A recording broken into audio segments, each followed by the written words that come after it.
Yang saya tunjuk dengan jari telunjuk saya itu riba yang terdiri dari makanan.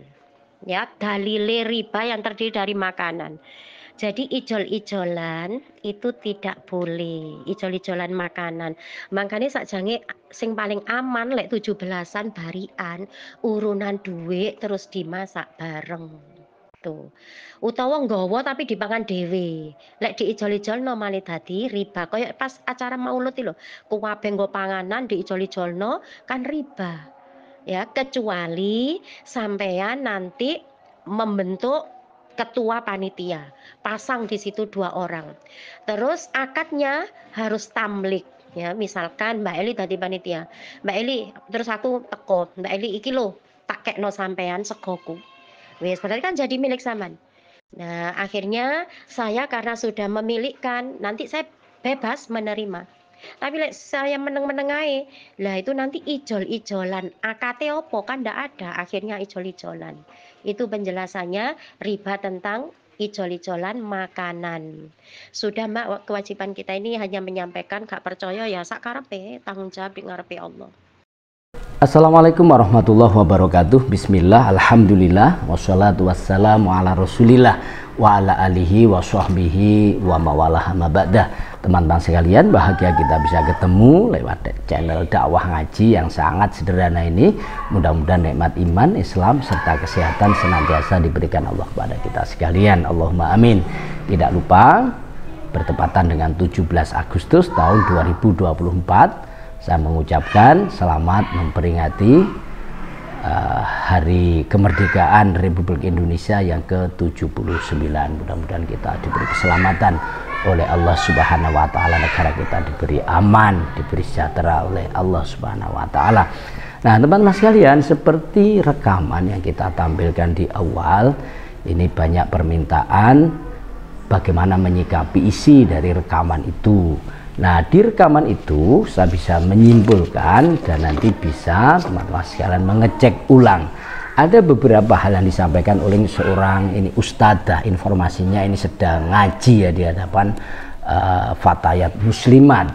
Lah, poin-poin yang saya simpulkan ini ada beberapa hal. Pertama, ustadzah ini menyampaikan bahwa ketika ada acara Mauludin Nabi, peringatan hari-hari besar Islam atau peringatan 17 Agustus, yang mana di dalam acara itu para ibu-ibu atau masyarakat itu sama-sama membawa makanan, lalu di sana itu dimakan saling tukar ya.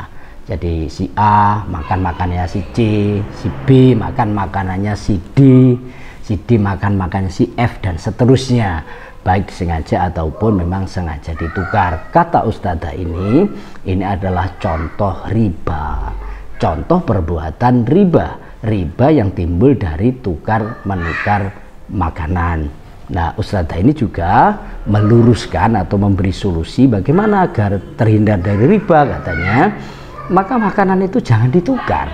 Kalau terjadi tukar menukar ini terjadi riba, ya dimakan sendiri dari rumah, dimakan sendiri, atau ini diakati tamlik katanya.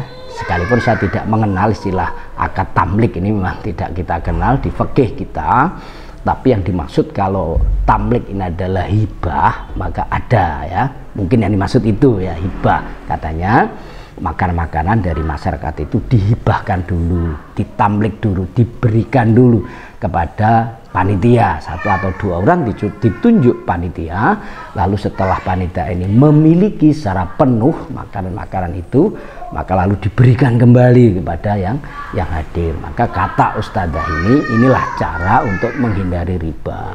Kemudian di akhir penjelasannya si ustadzah ini juga, ini yang ngeri-ngeri sedap ini, katanya ini adalah aturan dari Allah, saya tinggal menyampaikan, bisa kamu ikuti bisa tidak, ya silahkan nanti pertanggungjawabannya kepada Allah Subhanahu wa taala. Ini ngeri-ngeri ya gitu ya.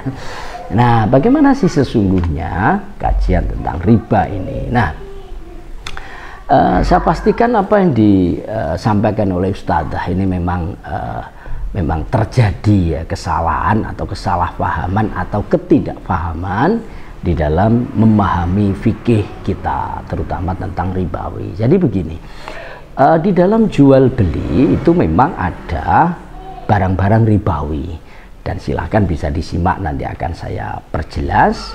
Kita membawa kitab Bajuri, hasiah dari Fathul Qorib. Jadi saya mengambil Fathul Qoribnya, kemudian karena kitab saya Al-Bajuri maka sohifahnya menjadi lebih besar gitu ya, sohifahnya 345. Nah silakan disimak. Wa riba haramun, riba itu memang haram. Wa innama yakunu fid dhahabi wal fiddati wal mat'umat. Di dalam jual beli ada dua komoditi, dua barang yang berpotensi riba. Jadi bukan mesti riba ya, tapi berpotensi riba, makanya disebut malur ribawi, barang-barang yang berpotensi riba. Apa saja? Yang pertama adalah alat tukar, kalau dulu itu emas perak. Yang kedua adalah makanan. Ailaya juzu bai'ul jinsi minal mat'umat bimithlihi illa mutamathilan nakdan ay halan makbudon qoblat tafarruq. Artinya seseorang ini tidak boleh menjual satu jenis makanan, jagung umpama, dengan sesamanya, berarti dibeli dengan jagung.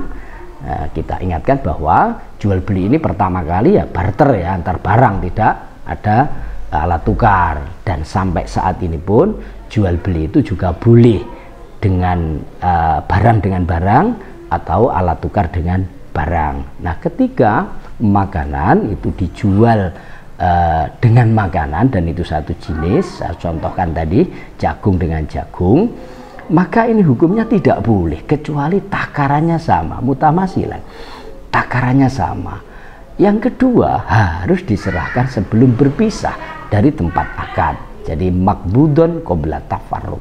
Ketika dia jual beli jagung dengan jagung tidak mengikuti dua syarat tadi, maka memang terjadi riba, tidak sah jual belinya.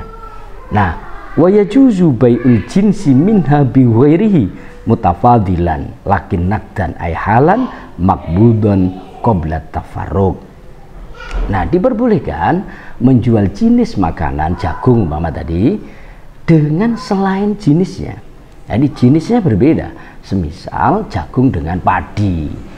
Kalau ini dijual belikan syaratnya hanya satu, yakni diserah terimakan sebelum berpisah. Kalau ukurannya boleh tafadul, boleh tidak sama, jagungnya 2 kilo, padinya 1 kilo. Ini diperbolehkan.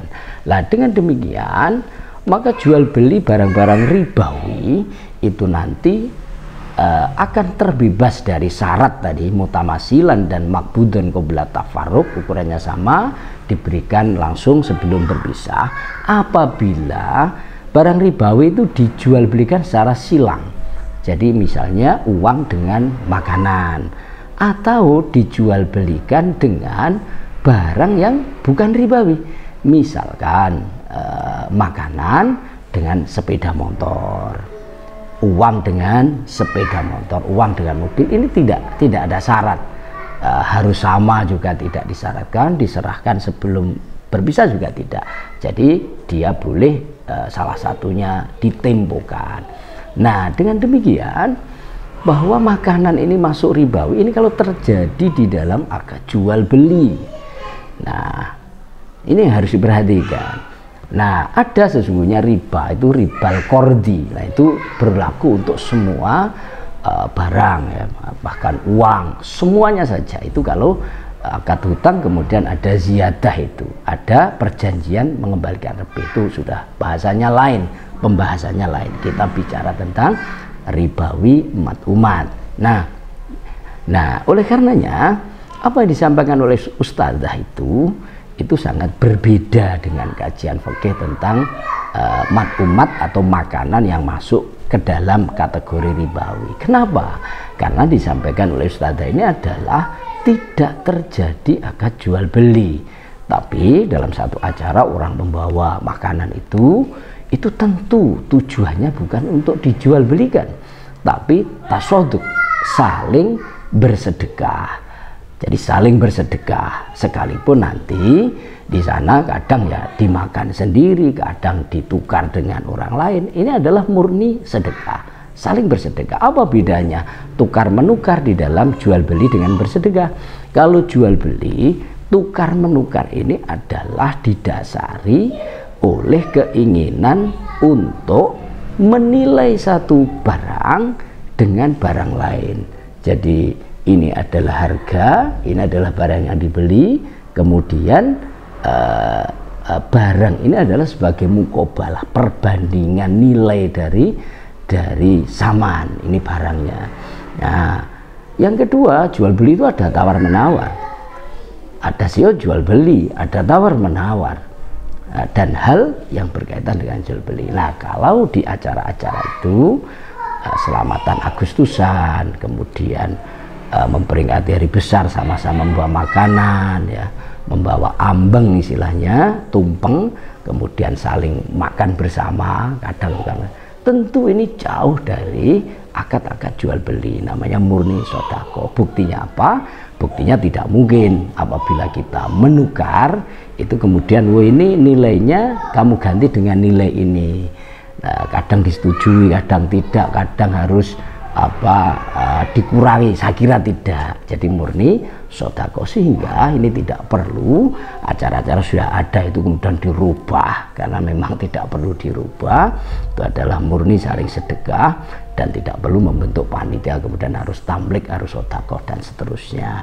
Ini yang harus dipahami bersama. Jadi clear, saya kira tidak usah resah. Dan saya tidak bermaksud untuk mencari orangnya, ini siapa Ustaz, saya tidak ingin tahu. Yang penting jangan sampai karena ini sudah viral, yang menerima penjelasan itu kemudian menjadi resah. Sekali lagi murni ini tentang pelurusan penjelasan, silahkan ini disampaikan kepada yang pernah mendengar agar supaya keresahan-keresahan ini tidak timbul di tengah masyarakat kita. Saya akhiri, wallahu muwaffiq ila aqwamit thoriq. Wassalamualaikum warahmatullahi wabarakatuh.